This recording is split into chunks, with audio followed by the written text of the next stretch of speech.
I first saw the for sale sign on Grandma Nora's Victorian house from my car. I nearly crashed into a fire hydrant. The charming blue two-story home with the wraparound porch had been my childhood sanctuary, legally mine, for only 3 months since her passing. My heart sank as I slammed on the brakes. Dad stood smirking in the front yard with a real estate agent. When I confronted him, his words cut deeper than any knife could. "The money will go to pay off your brother's vacation. He needs it more than you do." I laughed in disbelief, watching my inheritance and future plans crumble before my eyes. Before I continue with what happened next, let me know where you're watching from in the comments below. If this story resonates with you, hit that like and subscribe button to support more stories like this. My name is Erik, a 32-year-old architect living in Boston.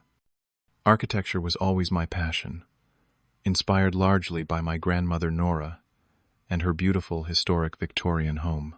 While most kids my age were building temporary forts, I was sketching floor plans and designing dream houses with her encouragement. We had a special bond that carried me through some pretty rough patches in my life. My father, William, was never really present during my childhood. He was too busy running his insurance business and doting on my younger brother, Adam. Dad always made it clear that Adam was his favorite, the son who followed his path into business, the son who laughed at his jokes, the son who never questioned his decisions. I was the disappointment who chose a creative field instead of joining the family business. Grandma Nora practically raised me. Her house became my sanctuary, a place where creativity was celebrated rather than dismissed. Those wide pine floors, ornate crown molding, and stained glass windows were more than just architectural features to me.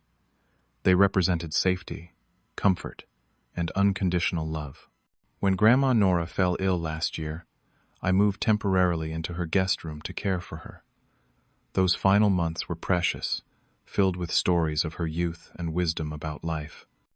One evening, as the sunset filtered through her stained glass windows, casting kaleidoscope patterns across her bedspread, she took my hand and made me promise something. "Erik, my sweet boy," she whispered, her voice frail but determined. "This house has been in our family for generations. Your grandfather and I raised your father here, though he never appreciated its soul like you do. I want you to have this house when I'm gone. You understand its history, its character. Promise me you'll love it as we have." I promised her through tears, never imagining how soon I'd have to fulfill that promise. She passed peacefully in her sleep 2 weeks later, surrounded by photos of her life and the home she loved. The reading of the will 3 months ago was tense. Dad and Adam sat stone-faced as the lawyer confirmed what Grandma had already told me. The house, along with a modest savings account, was bequeathed solely to me. Dad stormed out without a word, Adam trailing behind him, shooting daggers at me with his eyes. I moved into the house, immediately sleeping in the guest room, until I could bring myself to use Grandma's master bedroom. Every creaking floorboard and whistling draft felt like her presence guiding me as I began planning renovations. As an architect, I wanted to preserve the home's historical integrity while updating its systems for modern living. Nothing radical, just thoughtful improvements that would honor its past while securing its future. I spent evenings after work measuring spaces and drafting plans. Weekends were dedicated to careful, preliminary work, stripping away layers of old wallpaper to reveal original plaster, gently cleaning woodwork of a century of wax and polish. I poured not just my savings but my heart into this project, seeing it as both a professional challenge and a way to process my grief. The neighbors stopped by frequently, bringing casseroles and stories about Grandma Nora. Mrs. Patterson from next door recalled how Grandma used to host the neighborhood Christmas party every year. Mr. Townsend from across the street remembered how she kept her garden so meticulously that the local garden club awarded her prizes 5 years running. Their visits reinforced my connection to the property and community. I began to envision my own future there, perhaps someday, sharing the space with a partner, maybe even raising children who would run up and down the same stairs I had as a boy. For the first time since Grandma's passing, I felt hopeful, grounded in a sense of continuity and purpose. I never imagined that this feeling of security would be so brutally ripped away by my own family. The first sign of trouble came about a month after I had moved in.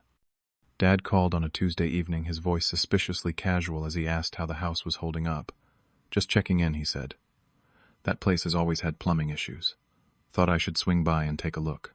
I reminded him that as an architect, I was perfectly capable of assessing the house's systems. But he insisted. When he stopped by the next day, he barely looked at the pipes, instead wandering from room to room, noting aloud what each space might be worth with modern updates. "Nice original hardwood under this carpet," he muttered in the dining room. "You could get top dollar for this if you put in an open-concept kitchen." "Dad," I said firmly, "am not selling. This is my home now." He shrugged, but before leaving asked for a spare key. "Just in case of emergencies," he explained.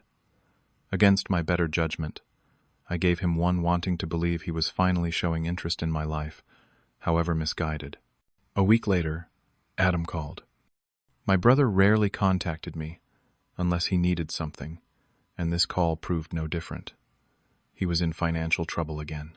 Adam had always been reckless with money, a trait Dad somehow found charming rather than concerning. This time, had maxed out 3 credit cards, funding what he called a business opportunity that was really just another gambling venture. "Look, I know we haven't been close, but I need $15,000 to cover some debts," Adam said, not even bothering with pleasantries. "You just inherited a gold mine with that house.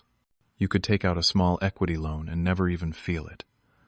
I refused as gently as possible, explaining that the house wasn't a piggy bank to be cracked open whenever he made poor decisions. He hung up on me mid-sentence. That evening, Dad called to berate me for not helping family in need, conveniently ignoring that no one had offered to help me when I was struggling through architecture school working 2 jobs. The situation escalated when I arrived at the house one Saturday to find Dad showing a couple around the property. They were pointing at features and taking measurements while Dad nodded encouragingly. I confronted him immediately, the couple looking embarrassed, as they quickly excused themselves. "What the hell are you doing?" I demanded once they were gone. "Just exploring options," Dad replied coolly. "This place is too big for one person. You're being selfish, keeping it all to yourself." "Grandma left it to me, not you," I reminded him. "You have no right to show it to anyone." His face hardened. "Your grandmother always played favorites. First with you over your brother, and before that with you over me, her own son. This house should have stayed in the direct family line." "I am family," I said through gritted teeth. He left without apologizing, and I immediately changed the locks that afternoon. The following week I discovered that someone had tampered with the plumbing renovations I'd started in the upstairs bathroom. Pipes had been loosened, causing a small leak that damaged the new drywall I'd just installed. I suspected Dad had used his key before I changed the locks, but had no proof. When confronted by phone, he denied everything and suggested the house was simply falling apart due to my incompetence.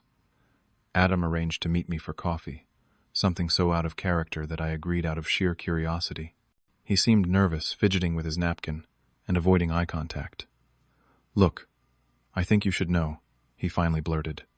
"Dad is pretty determined about that house." "What do you mean?" I asked. "He thinks Grandma made a mistake. Has been talking to some lawyers about contesting the will." "On what grounds?" I asked, feeling my stomach tighten. Adam shrugged.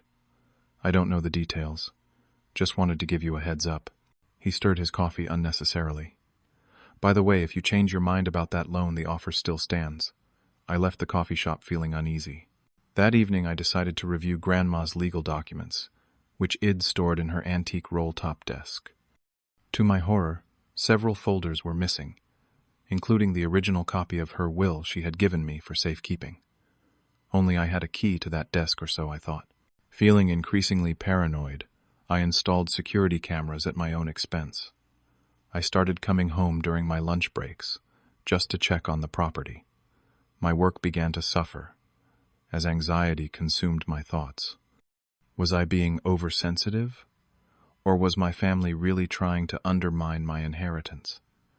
The answer came in the form of calls from 3 different real estate agents, each asking when they could schedule an official viewing of the property. According to them, someone named William had contacted their agencies about listing the house. I called my father immediately. It went to voicemail. I called my brother. Same result. I drove to my father's house that evening, prepared for a confrontation. But no one answered the door despite his car being in the driveway. 2 days later, I returned from work to find a sold sign planted firmly in the front yard of Grandma Nora's house. My house.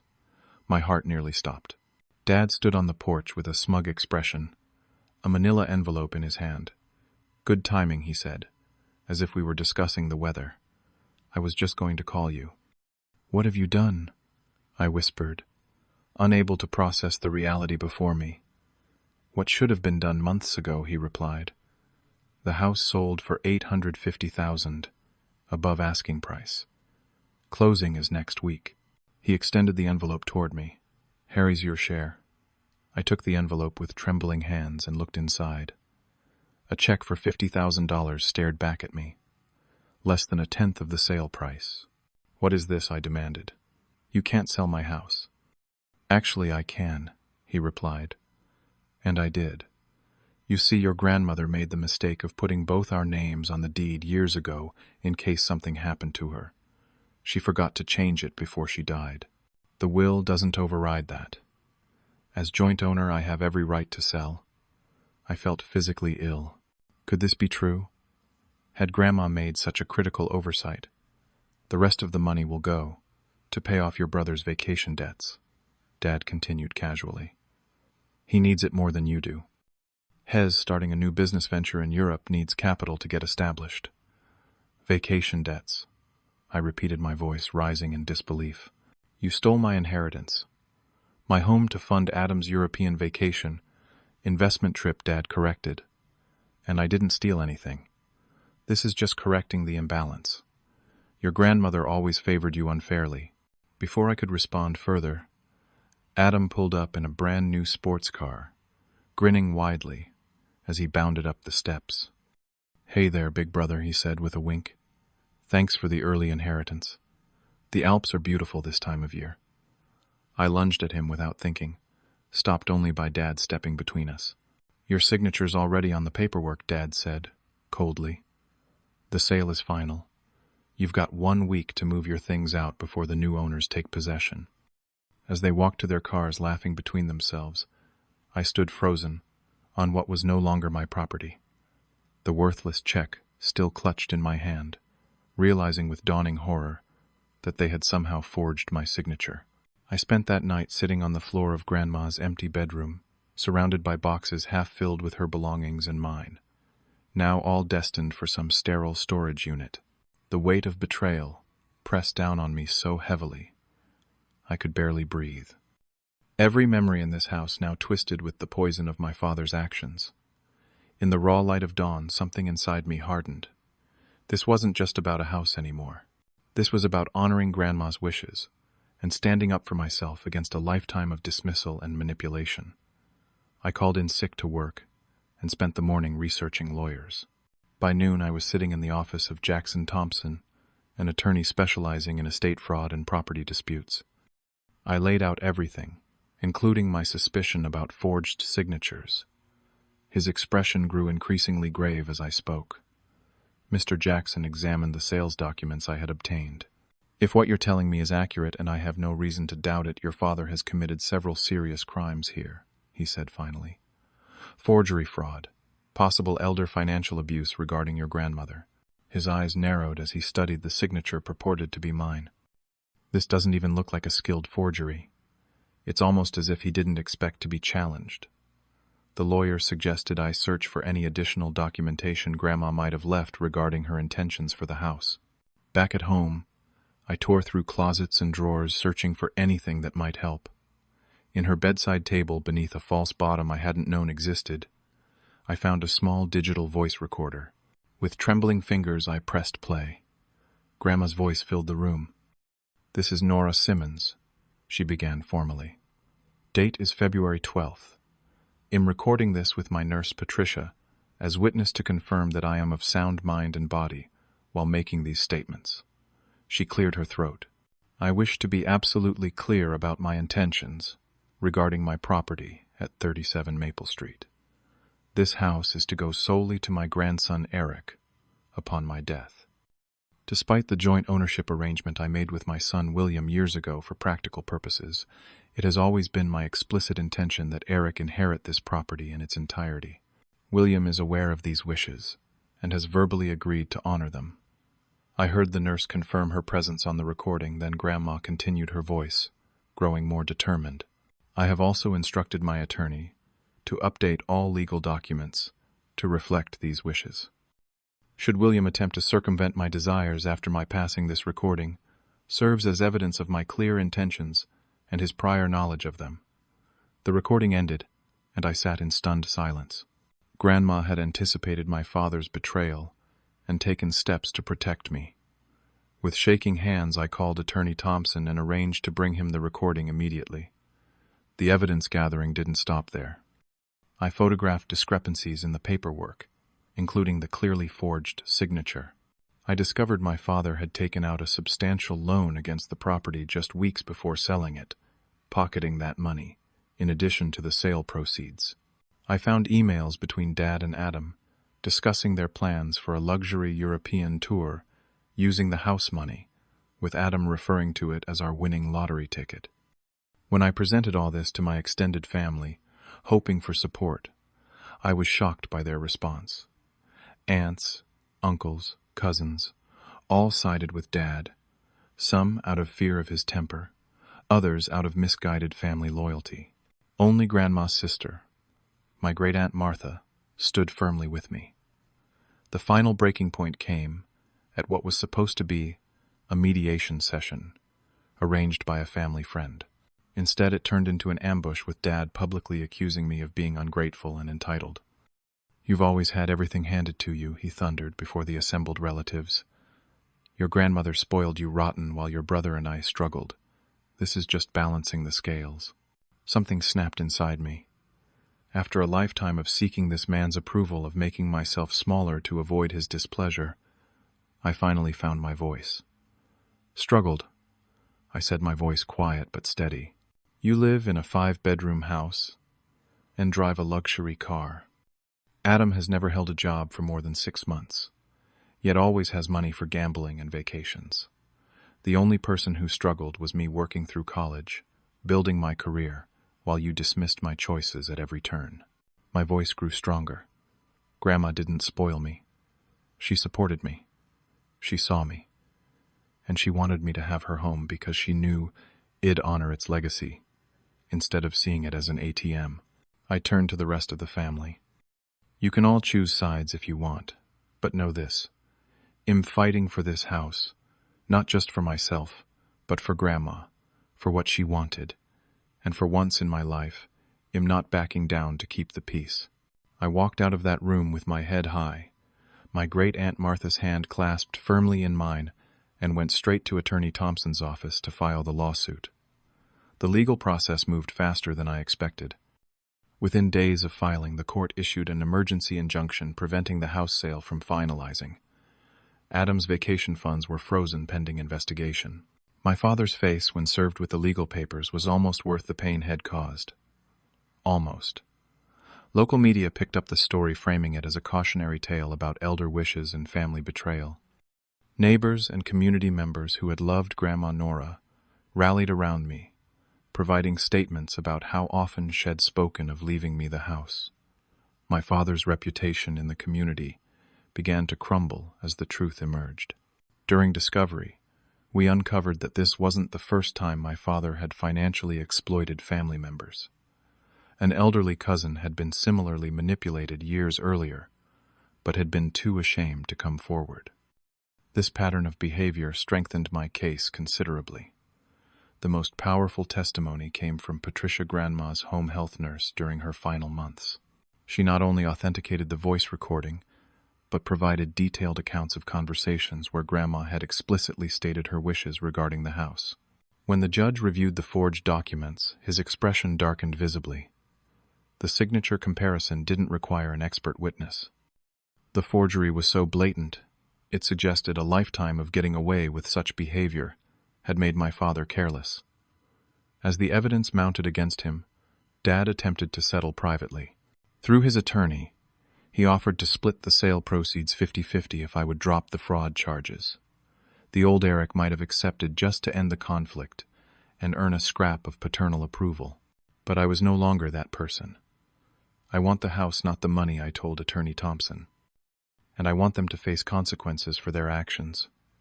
The court ruled decisively in my favor. The house sale was invalidated completely. I was awarded full ownership of the property with my father's name removed from all documents. Additionally, I received compensatory damages for emotional distress and the cost of repairs for the sabotage to my renovation work. My father and brother faced serious consequences. Dad was charged with fraud and forgery, ultimately accepting a plea deal that included probation, community service, and restitution payments. Adam, while not directly charged, lost his new car and European funds, and for once had to face the reality of his financial irresponsibility without Dad bailing him out. The hardest decision was what kind of relationship, if any, I wanted with them going forward. After much soul-searching and several sessions with a therapist, I established limited structured contact. No more holiday pretense of happy family. No more accepting blame for their behavior. Clear boundaries enforced without guilt. With legal ownership firmly established, I threw myself into properly renovating Grandma's house. Each repaired wall and restored fixture felt like healing a wound. I preserved the historical details that made the house special, while creating a space that reflected my own design sensibility. The process became a form of therapy, transforming something broken into something beautiful and wholly mine. Through the renovation process, I formed connections with local craftspeople and preservationists who appreciated my commitment to honoring the home's heritage. These relationships grew into genuine friendships, people who valued me for who I was, rather than what I could provide. For perhaps the first time in my life, I felt seen and appreciated without condition. 1 year after the court ruling, I hosted an open house for the community to see the completed renovations. Great Aunt Martha cut the ribbon across the front porch, tears glistening in her eyes as she whispered, "Nora would be so proud of you, not just for saving her home, but for finally standing up for yourself." That evening, sitting on the porch swing Grandma had loved so much, I reflected on everything that had happened. The betrayal still stung, but it no longer defined me. By fighting for this house, I had discovered my own worth, my own voice. I had learned that family isn't just about blood, but about respect, honesty, and mutual care. The greatest inheritance my grandmother left me wasn't this beautiful house, but the courage to defend what matters, to set boundaries, and to believe I deserved better than what my father and brother had always offered. Sometimes the family we choose through friendship and mutual respect proves more valuable than the family we're born into. If you've ever faced betrayal from those who should have protected you, know that standing up for yourself isn't selfish. It's necessary. Blood ties don't justify abuse or exploitation. You're allowed to set boundaries, seek justice, and create a life filled with people who truly care about your well-being. Has your family ever tried to take advantage of you? Share your story in the comments below. If this story resonated with you, please hit the like button and subscribe to hear more stories about overcoming family betrayal and finding personal strength.